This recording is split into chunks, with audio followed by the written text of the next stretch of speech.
أولئك على هدى من ربهم وأولئك هم المفلحون.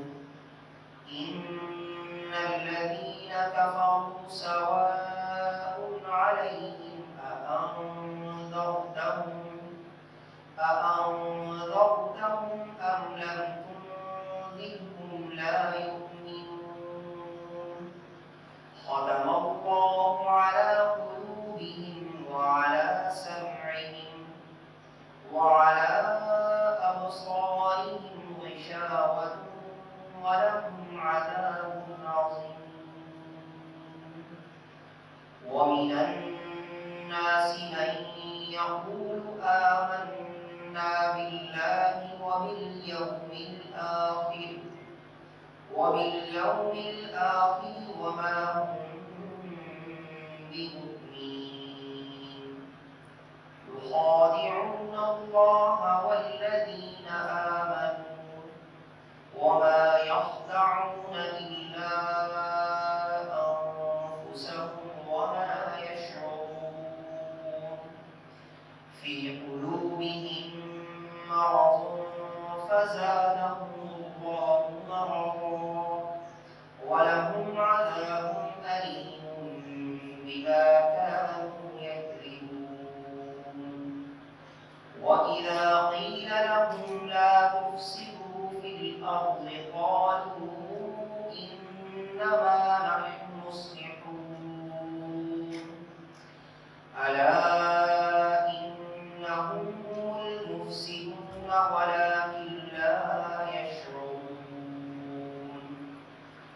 وإذا قيل لهم آمنوا كما آمن الناس قالوا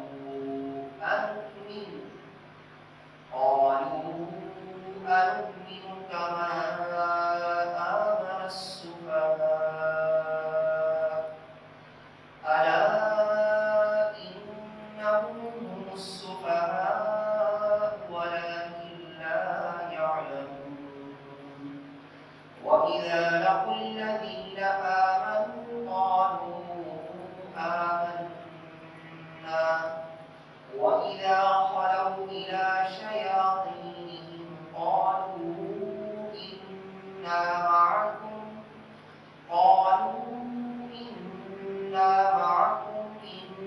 إنما نحن مستهزئون. الله يستهزئ بهم ويمدهم في طغيانهم يعمهون. أولئك الذين اشتروا الضلالة بالهدى فما ربحت تجارتهم وما كانوا مهتدين. مثلهم كمثل الذي استوقد نارا فلما أضاءت ما حوله ذهب الله بنورهم وتركهم في ظلمات لا يبصرون. صم بكم عمي فهم لا يرجعون. أو كصيب من السماء فيه ظلمات ورعد وبرق يجعلون أصابعهم في آذانهم من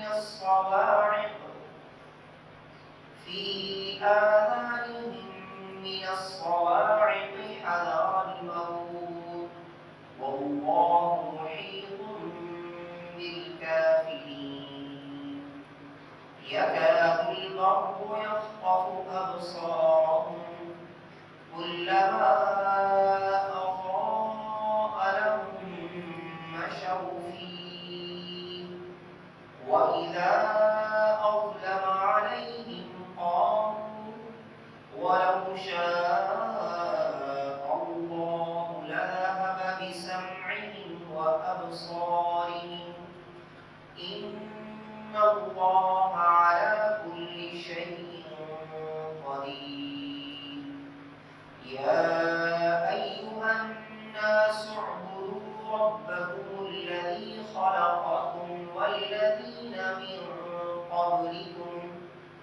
والذين من قبلكم لعلكم تتقون الذي جعل لكم الأرض فراشا والسماء بناء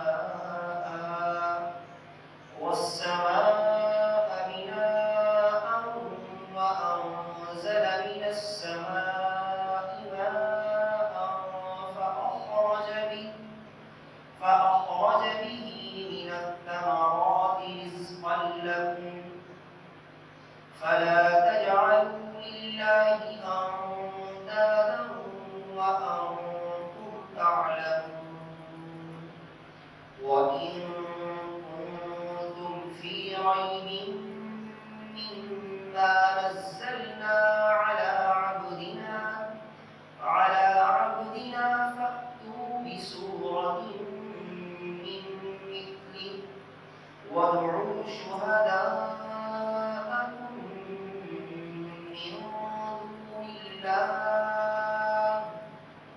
من دون الله إن كنتم صادقين فإن لم تفعلوا ولن تفعلوا فاتقوا النار التي وقودها الناس والحجارة أعدت للكافرين وبشر الذين آمنوا وعملوا الصالحات أن لهم جنات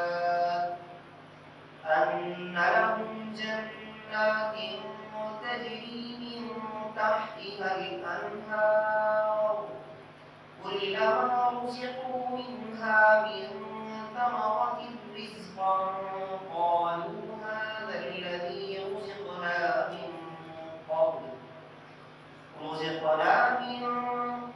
وأتوا به متشابها ولهم فيها أزواج مطهرة وهم فيها خالدون إن الله لا يستحيي أن يضرب مثلا ما بعوضة فما فوقها فأما الذين آمنوا فيعلمون أنه الحق من ربهم وأما الذين كفروا فيقولون ماذا أراد الله بهذا مثلا يضل به كثيرا ويهدي به كثيرا وما يضل به إلا الفاسقين الذين ينقضون عهد الله من بعد ميثاقه ويقطعون ما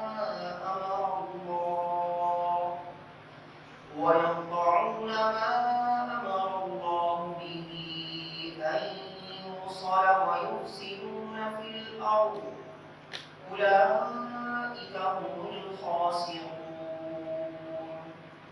كيف تكفرون بالله وكنتم أمواتا فأحياكم ثم يميتكم ثم يحييكم ثم إليه ترجعون هو الذي خلق لكم ما في الأرض جميعا ثم استوى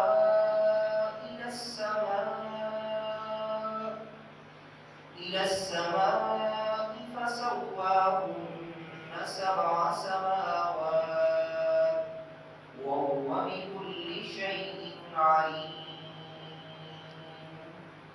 صدق الله العلي العظيم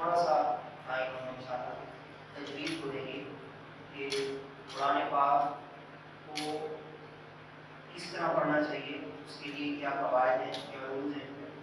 اگر تو ہم قرآن پاک کو تجوید کے جو رولز ہیں ان کے مطابق پڑھتے ہیں، ان قواعد کے مطابق پڑھتے ہیں تو ٹھیک ہے۔ اگر ہم قرآن پاک کو تجوید کے رول کے مطابق نہیں پڑھتے، جو قواعد ہیں ان سے ہٹ جاتے ہیں ہم، تو اس میں پھر وہ غلط ہے۔ قرآن پاک جو ہم تجوید کے رولز کے خلاف پڑھیں گے یا اس میں کوئی ایسی غلطی ہو جائے کہ ہم ایک لفظ کو کسی دوسرے لفظ کے ساتھ تبدیل کر دیں، جیسے کہ ہم پڑھتے ہیں قل اعوذ برب الناس، تو اس میں قاف کو ہم جو اس کا مخرج ہے صحیح، وہاں سے اگر ہم ادا نہیں کرتے، بڑے قاف کی جگہ ہم چھوٹا قاف ادا کرتے ہیں، تو وہ ایک حرف وہ چینج ہو جائے گا، اس کی وجہ سے وہ پورا معنی جو ہے وہ چینج ہو جائے گا۔ یہ ایک بہت بڑی غلطی ہے۔ اسی طرح اگر ہم کسی لفظ کو بڑھا دیتے ہیں، جیسے کہ ایک زبر ہے، اس کو ہم کتنی مقدار میں ہم پڑھ سکتے ہیں زبر کو، آیا اگر ہم اس کو اسی مقدار میں پڑھتے ہیں تو ٹھیک ہے۔ اگر ہم اس کو تھوڑا سا لمبا کر دیں گے، جیسے مثال کے طور پر جیسے با زبر با، زبر کا جو ہے وہ صرف اتنا ہے کہ وہ آواز ہے، زبر ایک آواز ہے، اس کو ہم لمبا نہیں کر سکتے۔ اگر با زبر با تھوڑا سا ہم لمبا کریں گے تو وہ کھڑی زبر ہو جائے گا، یا تو اس کے آگے جیسے الف ہوتی ہے، الف بندہ جسے کہتے ہیں وہ ہو جائے گا۔ تو یہ چھوٹی چھوٹی غلطی ہے۔ اسی طرح اگر ہم کسی لفظ کو کم کر دیتے ہیں، جیسے کہ کھڑی زبر ہوتی ہے وہاں پر ہم اس کو لمبا کرتے ہیں، ٹھیک ہے، لیکن ہم لمبا نہیں کرتے، اس کو کھڑی زبر میں کم کر کے پڑھتے ہیں، تو بھی یہ غلطی شمار ہوتی ہے۔ تو یہ جو غلطیاں ہیں یہ ایسی غلطیاں ہیں کہ ان کی معافی نہیں ہے۔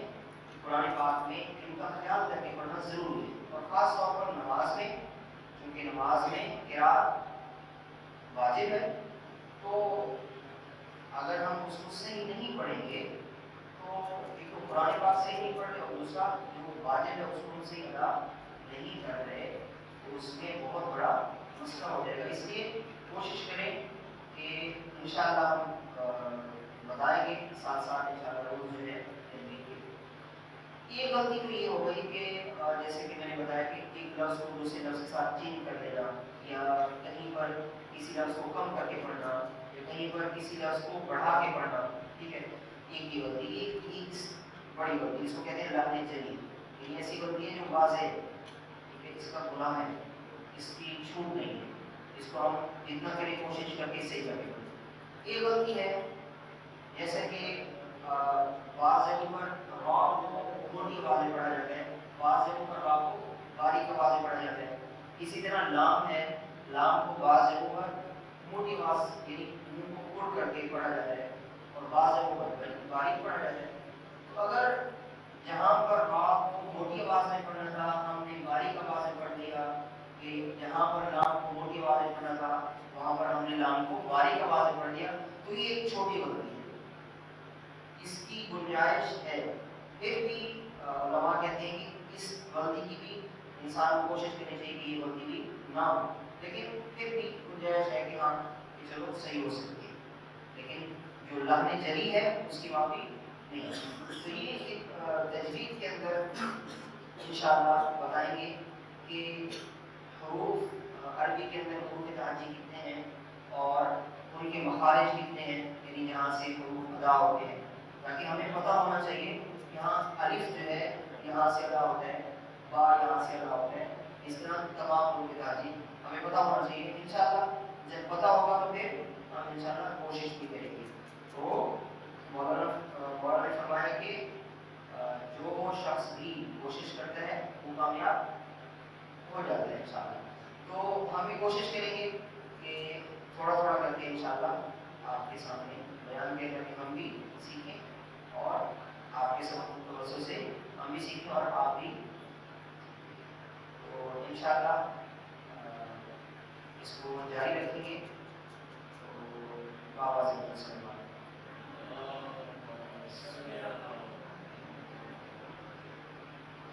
ابھی انشاءاللہ کے ساتھ تشریف لائے وہ آنے کے بعد ان کا وہ کسی بھی اعلیٰ صاحب کو ان شاء اللہ روز ہم پڑھیں گے مختلف موضوعات دیے گئے ہیں وہ اس کے اوپر ان شاء اللہ تفصیل سے بچوں کے حوالے سے جو ہے ہم تھوڑا سا عملی احکام کے بارے میں تھوڑا سا بات کرتے ہیں کہ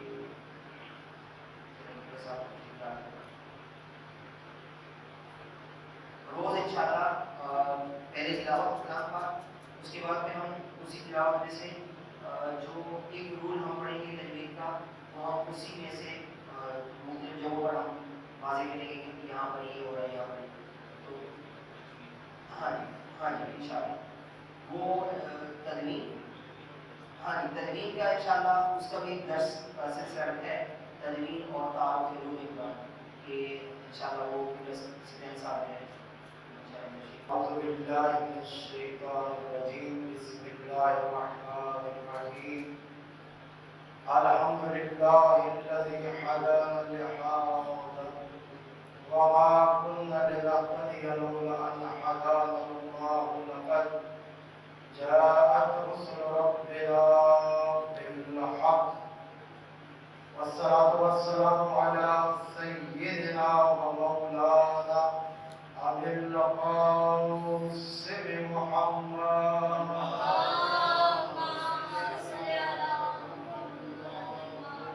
ثم الصلاة والسلام على آله الطيبين الطاهرين المعصومين الذين أذهب الله عنهم الرجس وطهرهم تطهيرا.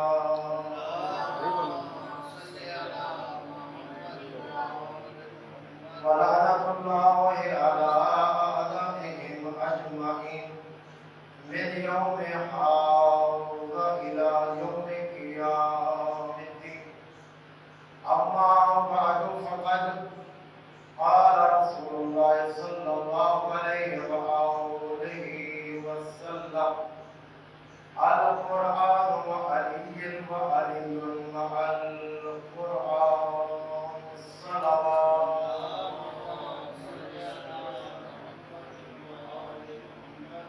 سامع محترم، یہ درس ہمارا قرآن مجید اور اہل بیت کے متعلق ہے. قرآن مجید اللہ نے جس کے بارے میں ارشاد فرمایا اِنَّا نَحْنُ نَزَّلْنَا الذِّكْرَ وَإِنَّا لَهُ لَحَافِظُونَ کہ ہم نے اس کتاب مقدس کو قرآن مجید کو نازل فرمایا اور ہم ہی اس کی حفاظت کرنے والے ہیں. یعنی اللہ نے قرآن مجید کی حفاظت کی ذمہ داری بھی خود لی ہے. یہی وجہ ہے کہ آج تک 1400 سال سے قرآن مجید کے متن میں کوئی تبدیلی نہیں آئی. ترجمہ ہر مذہب نے اپنے طور پہ کر لیا، لفظوں میں تبدیلی آ سکتی ہے، لیکن جو متن قرآن ہے اس میں کوئی تبدیلی نہیں ہے. کیوں؟ کہ جس کی ذمہ داری اللہ نے خود لی ہے. اور فرمایا کہ اِنَّا أَنزَلْنَاهُ فِي لَيْلَةِ الْقَدْرِ کہ اس قرآن مجید کو ہم نے لیلۃ القدر میں نازل فرمایا. یعنی اس کے نزول کے بارے میں اللہ خود ارشاد فرما رہا ہے کہ ہم نے اس کو نازل فرمایا، اور جب نازل فرمایا تو اس کے لیے فرمایا کہ یہ رات بھی پھر عام راتوں جیسی نہ رہ گئی، بلکہ فرمایا خیر من الف شہر کہ یہ رات 1000 مہینوں سے بہتر ہو گئی. 1000 مہینوں سے بہتر فضیلت کیوں ملی؟ کہ اس رات میں قرآن نازل ہوا. جس نبی پہ قرآن نازل ہوا وہ نبی باقی نبیوں سے افضل ہو گیا، اور اللہ نے فرمایا تلک الرسل فضلنا بعضهم علی بعض کہ ہم نے بعض رسولوں کو بعض پر فوقیت دی ہے. یعنی بعض نبی بھی بعض سے افضل ہیں. اب 1,24,000 نبی آئے جن میں 313 رسول تھے، 5 نبی اولل العزم تھے. پہلے اولل العزم نبی حضرت نوح علیہ السلام، قرآن مجید سورہ شورى میں اللہ نے ارشاد فرمایا کہ ہم نے آپ کی طرف وصیت فرمائی، کس چیز کی؟ ماوصہ، کہ آپ کی طرف شریعت، پہلی شریعت اللہ نے کن کے اوپر نازل فرمائی؟ حضرت نوح علیہ السلام۔ اب ایک ہوتی ہے شریعت، ایک ہوتا ہے دین۔ دین کے لیے فرمایا ان الدین عند اللہ الاسلام، کہ اللہ کی بارگاہ میں اللہ کا پسندیدہ دین دین اسلام ہے۔ جناب آدم سے لے کر خاتم تک سب کا دین ایک ہی ہے، لیکن وقت کے تقاضوں کے ساتھ جو اللہ نے پہلی شریعت نازل فرمائی وہ حضرت نوح علیہ السلام کی۔ حضرت نوح علیہ السلام کی شریعت چلتی رہی، پھر حضرت ابراہیم علیہ السلام آئے، جناب ابراہیم علیہ السلام کے بعد حضرت موسیٰ علیہ السلام، حضرت موسیٰ علیہ السلام کی شریعت حضرت عیسیٰ علیہ السلام تک چلی۔ حضرت عیسیٰ کے بعد ہمارے نبی تشریف لے آئے، اب ہمارے نبی کے اوپر جو اللہ نے شریعت نازل فرمائی یہ شریعت تا قیامت رہنے والی۔ سلام پڑھیے گا محمد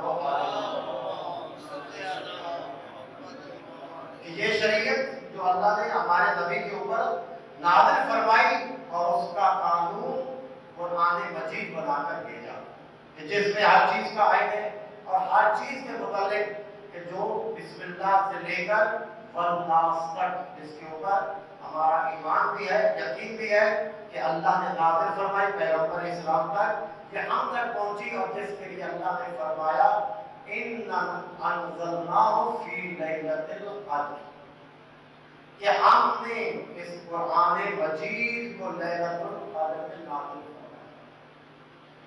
وَمَا أَدْرَاكَ مَا لَيْلَةُ الْقَدْرِ، تمہیں کیا معلوم کہ وہ لیلۃ القدر کیا ہے؟ آگے اللہ نے خود جواب ارشاد فرمایا لیلۃ القدر خیر من الف شہر، کہ یہ رات 1000 مہینوں سے بہتر، 1000 مہینوں سے افضل، 1000 مہینوں سے اعلیٰ۔ کیوں؟ اس لیے کہ اس رات میں قرآن نازل فرمایا، اور قرآن اور اہل بیت، یعنی اس کے لیے پیغمبر اسلام کا مشہور فرمان کہ القرآن مع علی و علی مع القرآن، قرآن علی کے ساتھ ہے، علی قرآن کے ساتھ ہے۔ اب ایک عام بندہ فرمائے اس کے بارے میں ہم کہہ سکتے ہیں کہ جب اتنا فرما دیا کہ قرآن علی کے ساتھ ہے تو یہ دوسری بات کہنے کی ضرورت نہیں تھی۔ وہ پیغمبر جو بغیر حکم الہی کے بولتا نہیں، جس کے لیے اللہ سورہ نجم میں ارشاد فرما رہا ہے وَمَا يَنطِقُ عَنِ الْهَوَىٰ إِنْ هُوَ إِلَّا وَحْيٌ يُوحَىٰ، کہ میرا حبیب اس وقت تک اپنی زبان کو جنبش نہیں دیتا، حرکت نہیں دیتا جب تک میرا حکم نہ ہو۔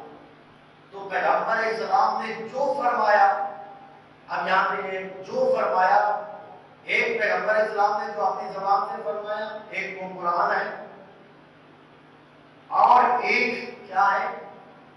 حدیث قدسی ہے، اور تیسرا پیغمبر اسلام کا اپنا فرمان جسے حدیث کہا گیا، یعنی وہی زبان سے قرآن بھی نکلا، اسی زبان سے حدیث قدسی بھی نکلی، اسی زبان سے حدیث مبارک بھی نکلی، مگر پیغمبر کی صداقت کا عالم یہ تھا، پیغمبر کی صداقت کا عالم یہ تھا کہ آپ نے فرمایا یہ قرآن ہے، یہ حدیث قدسی ہے، اور یہ حدیث ہے۔ حدیث قدسی یہ بھی اللہ کا فرمان ہے، لیکن قرآن کا جز نہیں ہے، جس میں اگر آپ مطالعہ کریں گے تو اللہ نے بہت سی چیزیں ہمارے لیے اس میں ارشاد فرمائی ہے کہ ہمیں زندگی میں کیسے رہنا ہے۔ پیغمبر اسلام کا ہر لمحہ اللہ کی بارگاہ میں وہ مقام رسالت پر تھے۔ اللہ نے قرآن میں ارشاد فرمایا وما محمد الا رسول، کہ محمد کچھ نہیں مگر رسول ہے۔ کہنے کا مقصد یہ ہے کہ یہ جو فرما رہے ہیں وہ مقام رسالت پہ فرما رہے ہیں۔ اب حدیث ہے، قرآن ہے یا حدیث قدسی ہے، سارے پیغمبر کے زبان سے جاری ہوا، مگر جناب جبرائیل کے توسط سے فرمایا کہ یہ قرآن ہے. اب اس قرآن کے بارے میں فرمایا اللہ تعالیٰ ارشاد فرما رہا ہے کہ اس کے بارے میں کسی قسم کا کوئی شک و شبہ نہیں ہے. ذالک الکتاب لا ریب فیہ، کہ یہ وہ کتاب ہے جس میں کوئی شک کی گنجائش ہی نہیں ہے. اب قرآن مجید جو پیغمبر اسلام پہ نازل ہوا، پہلی سورہ اقرا، اس میں اللہ تعالیٰ نے ارشاد فرمایا اقرا بسم اللہ. اور سورہ جمعہ میں آپ پڑھتے ہیں کہ اللہ تعالیٰ نے ارشاد فرمایا یسبح للہ ما فی السماوات و ما فی الارض، جو کچھ زمین و آسمان میں ہے وہ اللہ کی تسبیح کرتا ہے. وَهُوَ الَّذِي بَعَثَ فِي الْأُمِّيِّينَ رَسُولًا، کہ اللہ نے امیین یعنی مکہ والوں میں سے، اہل مکہ میں سے ایک رسول کو مبعوث فرمایا. اب یہاں پہ اللہ تعالیٰ اپنے حبیب کو بھیجنے کا مقصد بتا رہا ہے کہ میں نے نبی کو کیوں بھیجا. والذی بعث فی الامیین رسولا منہم، یعنی انہی میں سے ایک رسول کو مبعوث فرمایا. وہ کیا کرتے ہیں؟ یتلو علیہم آیاتہ ویزکیہم ویعلمہم الکتاب والحکمہ، کہ وہ پیغمبر کا اللہ نے منصب بتایا کہ وہ سب سے پہلے لوگوں کا تزکیہ نفس کرتے ہیں. یعنی اللہ نے اپنے نبی کو بھیجنے کا مقصد بتایا کہ یزکیہم، کہ وہ تزکیہ نفس کرتے ہیں.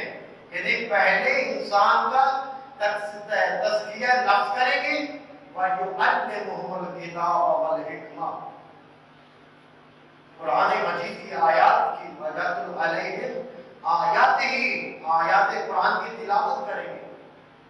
وَيُعَلِّمُهُمُ الْكِتَابَ وَالْحِکْمَةَ، اور ان کو کتاب اور حکمت کی تعلیم عطا فرمائے. یعنی یہ چار مقصد ہیں پیغمبر اسلام کے جو اللہ نے قرآن میں ارشاد فرمایا کہ نبی کو بھیجنے کا مقصد یہ تھا کیا کریں؟ سب سے پہلے تزکیہ نفس کریں. پھر کیا کریں؟ یتلو علیہم آیاتہ، اور ان کے اوپر آیات قرآن کی تلاوت کریں. وَيُعَلِّمُهُمُ الْكِتَابَ وَالْحِکْمَةَ، پھر کتاب اور حکمت کی تعلیم دیں. پیغمبر اسلام سے پوچھا گیا کہ جب بندہ مر رہا ہو، آخر وقت میں، حالت انتظار میں ہو، اس وقت اس کو کیا کرنا چاہیے؟ فرمایا جب بندہ مر رہا ہو تو سب سے پہلے سوال کیا جائے کہ اسے کیا کرنا چاہیے؟ تو فرماتے ہیں کہ اسے علم حاصل کرنا چاہیے. کب علم حاصل کرنا ہے؟ حدیث پیغمبر من المہدی الی اللحد، اطلب العلم من المہدی الی اللحد، کہ علم حاصل کرو ماں کی گود سے لے کر قبر کی آغوش تک. مگر یہاں پہ فرمایا، پوچھا گیا کہ آخر وقت مرنے والا بندہ اسے کیا کرنا چاہیے؟ فرمایا اسے علم حاصل کرنا چاہیے. اور مولا کائنات امیر المومنین کو رسول خدا کا جب آخر وقت تھا تو پیغمبر اسلام نے مولا کائنات میں کچھ باتیں کی. لوگوں نے پوچھا کہ کافی دیر تک پیغمبر اسلام آپ سے باتیں کرتے رہے، کیا باتیں کی؟ کہا کہ علمنی الفضائل، پیغمبر اسلام نے مجھے 1000 باب علم کا عطا فرمایا، اور میں نے ہر یعنی 1000 باب سے 1000 باب پیدا کیے. یعنی انسان کو غافل نہیں رہنا چاہیے. یہ مت سمجھے کہ ہم بڑے ہو گئے تو ہمیں پڑھنے کی ضرورت نہیں ہے، یا ہم اس پڑھائی سے دور ہو گئے، چاہے وہ دین ہو یا دنیا. تعلیم حاصل کریں، اور بہترین انسان وہ ہے جو قرآن مجید کا علم حاصل کرے. صرف قرآن مجید میں اللہ نے 114 سورتیں نازل فرمائی ہیں. صرف ان میں اگر آپ ترجمہ ہی پڑھ لیں اور اس میں آپ جو واقعات لکھے ہیں پیغمبر اسلام کے، ہر نبی کے ہر دور کی اور اللہ نے قیامت کی نشانیاں بتائی، دین کے احکام بتائے، یعنی مختلف آیات ہر چیز کے اوپر اللہ نے نازل فرمائی اور ان کے بارے میں بتایا ہے۔ اگر یقیناً اگر ہم قرآن کا ترجمہ ہی پڑھنا شروع کر دیں تو یقین سے کہہ سکتا ہوں کوئی بندہ گناہ نہیں کرے گا۔ اس حال تک تنبیہ فرمائی اور جب قیامت کا ذکر فرمایا ہمیں کہا کہ قرآن کو سیکھو، علم حاصل کرو۔ اور مولا کائنات علی ابن ابی طالب علیہ السلام کے لیے فرمایا القرآن و علی و علی مع القرآن، کہ قرآن علی کے ساتھ ہے اور علی قرآن کے ساتھ ہے۔ یعنی اب میں جو کہنا چاہتا تھا کہ بغیر وحی الہی کے نہ بولنے والا رسول ارشاد فرما رہا ہے یقیناً ان کے فرمانے کا کوئی مقصد ہے اور ہمیں بتانا چاہتے ہیں کہ اے دنیا والوں یاد رکھنا، اگر تمہیں قرآن سمجھ میں نہ آئے تو علی سے پوچھ لینا، اور اگر علی سمجھ میں نہ آئے تو قرآن سے سمجھ لینا۔ علی کوئی عام ہستی کا نام نہیں ہے، جن کے لیے اللہ کی قرآن کی آیات ہوتی رہی، اور علی یعنی قرآن مجید اللہ کا ایک دیا ہوا آئین ہے جس کو ہمارے لیے ہر چیز کا حکم اللہ نے قرآن میں نازل فرمایا، مگر اہل بیت علیہ السلام نے اس پیغام کو، قرآن مجید کو آگے کس حد تک پہنچایا اور آج ہم تک یہ کیسے پہنچا، یہ سارے حالات انشاءاللہ آپ اس میں سنیں گے باقی دروس میں۔ تو میں اتنا عرض کرنا چاہتا ہوں کہ امام صادق علیہ السلام جن کا یوم شہادت تھا کہ امام جعفر صادق علیہ السلام، امام محمد باقر علیہ السلام نے جس علم جنہوں نے جس علم کی بنیاد رکھی یونیورسٹی کی یا جس درسگاہ کی، اس کو آگے پھیلایا امام جعفر صادق علیہ السلام۔ 4000 امام کے شاگرد تھے، ایک وقت امام کے پاس پڑھتے تھے، اور اس سے بڑی کیا بات ہے کہ 12 لاکھ لوگ امام کے جنازے میں شامل ہوئے، یعنی وہ سارے یا امام کے شاگرد تھے، اور اس 20,000 آدمی وہیں پہ یہ جنازہ دیکھ کر ایمان لے آئے۔ یعنی یہ کمال ہے امام کے اس علم کی، جو آج دنیا کے کسی کونے میں چلے جائیں ہر جگہ آپ کو یہی نظر آئے گا کہ یہ جعفری ہے، یعنی صرف جعفری کہنے سے ہمارے مذہب کا پتہ چل جاتا ہے کہ یہ امام جعفر صادق علیہ السلام کے ماننے والے، اور جتنے شاگرد امام کے اور جتنے بڑے مذاہب کے جنہوں نے بنیاد رکھی ہے وہ سارے شاگرد ہیں امام کے، امام جعفر صادق علیہ السلام، مگر امام جعفر صادق علیہ السلام کا لقب صادق ہے اور پیغمبر اسلام کا لقب صادق ہے، دونوں کا لقب، ان کو بھی دشمنوں نے لقب دیا، یعنی کفار و مشرکین نے صادق کہا، امام جعفر صادق کو بھی کفار و مشرکین یعنی جو دشمن تھے وہ امام کی احادیث کو اتنا سنتے تھے اور یہ کہنے پر مجبور ہو گئے کہ جو امام نے فرمایا وہ سچ فرمایا۔ صداقت کا تعلق انسان کی زبان سے ہوتا ہے، گفتگو سے ہوتا ہے، امانت کا تعلق انسان کے کردار سے ہوتا ہے۔ پیغمبر اسلام کو صادق اور امین کہا گیا کہ بے شک پیغمبر کے دشمن تھے مگر امانتیں پیغمبر کے پاس رکھتے تھے، اپنی امانتیں پیغمبر کے پاس رکھتے تھے، اور یعنی یہ لقب بتا رہا ہے کہ صادق، اور یہ بھی چھٹے امام بھی صادق، ان کو بھی دشمنوں نے صادق و امین کہا، ان کو بھی دشمنوں نے کہا۔ تو صداقت کا تعلق انسان کی گفتار سے ہوتا ہے اور امانت کا تعلق انسان کے کردار سے ہوتا ہے۔ تو آپ توجہ کیجیے گا کہ جس کی صداقت کو خالق قرآن بنا دے اس میں نسیان نہیں آ سکتا، اور جس کے کردار کو خالق قرآن بنا دے اس میں ہدایت نہیں آ سکتا۔ یہ ہمارے پیغمبر اسلام جن کے لیے اللہ نے فرمایا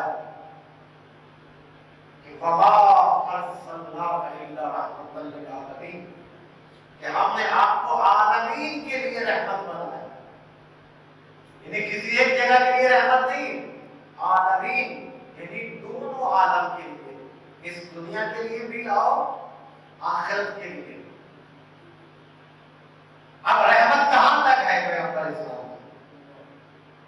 قرآن پڑھیے، اللہ فرماتا الحمدللہ رب العالمین۔ جب آپ سورہ فاتحہ پڑھتے ہیں اس میں پڑھتے ہیں کہ تمام تعریفیں اس پروردگار کے لیے ہیں جو عالمین کا رب ہے، اور پیغمبر اسلام کی رحمت کہاں تک ہے؟ تمام عالمین کے لیے، اس دنیا کے لیے اور آخرت کے لیے۔ تو کہنے کا مقصد یہ ہے جہاں جہاں تک رب العالمین کی جو ہے الحمد ہے، نعمت ہے، وہاں تک ہمارے رسول کی رحمت ہے۔ سوال پڑے گا محمد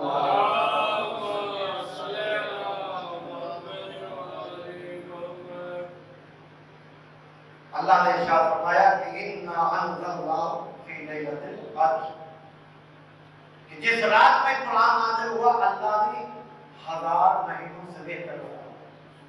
مکہ میں نازل ہوا، مکہ باقی شہروں سے افضل ہو گئے۔ مدینہ میں پیغمبر اسلام رہے، مدینہ باقی جگہوں سے افضل ہو گیا۔ جس مہینے میں قرآن نازل ہوا آپ سنتے رہے کہ وہ مہینہ باقی مہینوں سے افضل ہو گیا، تو جس نبی پہ قرآن نازل ہوا وہ کتنا عظیم ہوگا۔ وہ نبی کوئی عام نبی نہیں ہے، بلکہ باقی تمام نبی ہمارے نبی کے امتی ہیں، اور ہمارے نبی تمام انبیاء سے افضل کہ ان کی شریعت تاکہ اور پھر اس شریعت کی بقا کے لیے اللہ نے ہمارے نبی کے لیے کیا بھیجی؟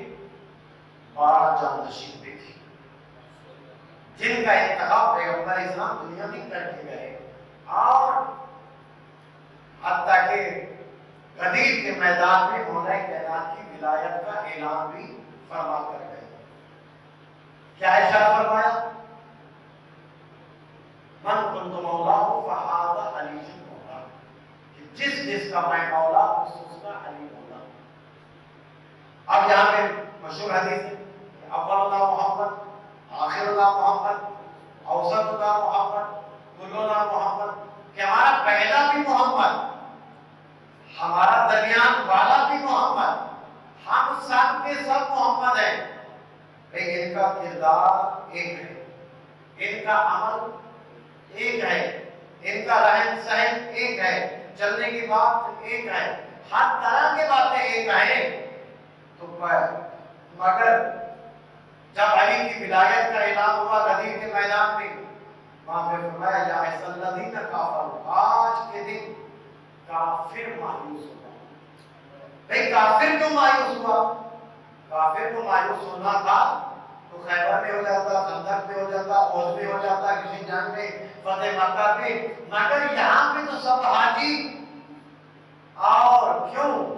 کہ انہوں نے یہ دیکھا تھا کہ جب پیغمبر دنیا سے چلے جائیں گے تو یہ اسلام کی بات ہمارے ہاتھ میں آ جائے گی، مگر جب دیکھا کہ جاتے ہوئے محمد نے اسلام کو بعد والے محمد کے ہاتھ میں دے دیا، اور من کنت مولا فہذا علی مولا کا اعلان کر دیا، تو آج کافر مایوس ہو گئے۔ اولنا محمد، آخرنا محمد، اوسطنا محمد، کلنا محمد، ان کا پہلا بھی محمد۔ اور اللہ نے قرآن میں فرمایا جب تک اے میرا محمد تو اس امت میں موجود ہے، کیونکہ رحمت للعالمین ہے، جب تک موجود ہے عذاب نہیں آئے گا۔ اور آپ نے دیکھا کہ باقی جتنے بھی انبیاء تھے، حضرت صالح کی قوم کو لے لو، حضرت لوط کی قوم کو لے لو، جنہوں نے جو گناہ کیا اللہ نے فوراً ان کو سزا دی اور مسخ کر دیا۔ کتنے آج کل حیوان ہیں جو مسخ شدہ ہیں، وہ اپنے عمل کی وجہ سے، کردار کی وجہ سے، یعنی اپنے گناہوں کی وجہ سے اللہ نے ان کی شکلیں تبدیل کر کے حیوان بنا دیا۔ مگر آج لوگ سارے گناہ کر رہے ہیں، مگر پھر دلیل نہیں ہے، تو اس کا مطلب ہے کہ ایک محمد موجود ہے۔ جب تک محمد موجود ہیں عذاب نہیں آئے گا۔ آخری محمد بھی موجود ہیں، امام زمانہ۔ اللہ تعالیٰ ہمیں اپنے امام کا جانثار اور ساتھی بنائے۔ ہم انتظار امام، سب سے افضل عبادت انتظار الفرد، اپنے وقت کے امام کی انتظار۔ پہلے دنیا میں جب وہ وقت میں امام موجود تھے، لوگ آتے مسائل بھی پوچھتے، بیٹھتے اٹھتے، مگر جب وہ چلے گئے اور آج ہمارے امام ہمارے سامنے نہیں ہے، وہ غیبت میں ہے۔ کیا ہمیں ایسے عمل بجا لانے چاہیے کہ جب ہمارا اعمال نامہ ہمارے امام کے سامنے پیش ہو تو اس میں ہم سرخرو ہو جائیں۔ ہمیں ایسے کام کرنے چاہیے جس سے ہمارا امام ہم سے راضی ہو جائے اور اللہ تعالیٰ ہم سے راضی ہو جائے۔ اللہ تعالیٰ ہمیں ایسے نیک اور صالح اعمال کرنے کی توفیق عطا فرمائے کہ جو قرآن اللہ نے اپنے نبی پہ نازل فرمایا وہ قرآن تا قیامت باقی ہے، کیونکہ اس کی ذمہ داری اللہ نے خود لی ہے۔ اور احکام ہر امام نے اپنے اپنے دور میں اس کو پیش بھی کیا اور اہل بیت علیہ السلام نے اس کی رہنمائی بھی فرمائی صحیح معنوں میں۔ مگر جو قرآن اصل قرآن ہے وہ اللہ نے نازل فرمایا قلب محمد، ہمارے نبی کے دل پر۔ آج ہم قرآن جو پڑھتے ہیں اس کا بہت بڑا درجہ ہے، بہت بڑی فضیلت ہے۔ فرمایا کہ تم میں سے بہترین انسان وہ ہے جو قرآن کو سیکھے یا سکھائے، قرآن کو پڑھے یا آگے دوسروں کو پڑھانا، یہ افضل ترین عبادت میں سے ہے۔ قرآن اللہ نے نازل فرمایا، قرآن کو دیکھنا بھی عبادت ہے، قرآن کو اٹھانا بھی عبادت ہے، قرآن کو سینے سے لگانا بھی عبادت ہے۔ اور یہی وجہ ہے کہ پیغمبر نے فرمایا صلی اللہ علیہ وآلہ وسلم نے کہ قرآن علی کے ساتھ ہے اور علی قرآن کے ساتھ ہے۔ جو قرآن میں لکھا ہے وہ علی کر کے دکھایا، قرآن کو ثابت کر کے جس میں جو ہے لوگوں تک اس کی تعلیم و تعلق کا خود اپنے دور میں بیان فرما کر گئے۔ تو ہمیں قرآن مجید کو سیکھنے کی اللہ تعالیٰ ہمیں توفیق عطا فرمائے، اور اس میں جو احکام کے لیے اللہ نے کچھ چند آیات فرمائی، کچھ فضیلت آل محمد کے اوپر اللہ نے نازل فرمائی، کوئی مولا علی علیہ السلام کی شان میں نازل ہوئی، کچھ آیات بی بی سیدہ فاطمہ الزہرا سلام اللہ علیہا کی شان میں نازل ہوئی، تو یہ ساری آیات اور مولا کائنات کے لیے یعنی قرآن مجید کے لیے جناب جابر سے روایت ہے کہ انہوں نے جب مولا کائنات کے پاس بیٹھے تھے اور مولا کائنات نے قرآن مجید کی تفسیر شروع کی، جب تفسیر شروع کی تو رات ختم ہو گئی، مگر بسم اللہ الرحمن الرحیم کی تفسیر بھی ختم نہ ہوئی۔ جب ختم ہوئی تو کہتے ہیں صحابی کہتے ہیں کہ مولا آپ دعا کریں کہ شاید رات لمبی ہو جائے، ہم یہ جو ہے عبادت کر رہے ہیں، آپ سے سن رہے ہیں، ہم یہ تفسیر پوری سن لیں۔ فرمایا قیامت کا سورج طلوع ہو سکتا، تفسیر ختم نہیں ہو سکتی۔ تو کہا کہ اتنی لمبی تفسیر کون سنے گا، کون سمجھے گا، کون پڑھے گا؟ کہا کہ اتنی لمبی تفسیر سننا، اس کو مختصر سننا چاہتے ہو؟ فرمایا سنو کہ پورا قرآن سورہ یاسین میں ہے، پورا قرآن سورہ یاسین میں ہے، اور پوری سورہ یاسین سورہ الحمدللہ میں ہے، اور پوری سورہ الحمد بسم اللہ الرحمن الرحیم میں ہے، اور پوری بسم اللہ بائے بسم اللہ میں ہے، اور پوری بائے بسم اللہ اس نقطہ میں ہے جو اس با کے نیچے ہے۔ فرمایا وَأَنَا نُقْطَةُ تَحْتَ الْبَاءِ، اور میں علی ابن ابی طالب اس با کا نقطہ ہوں۔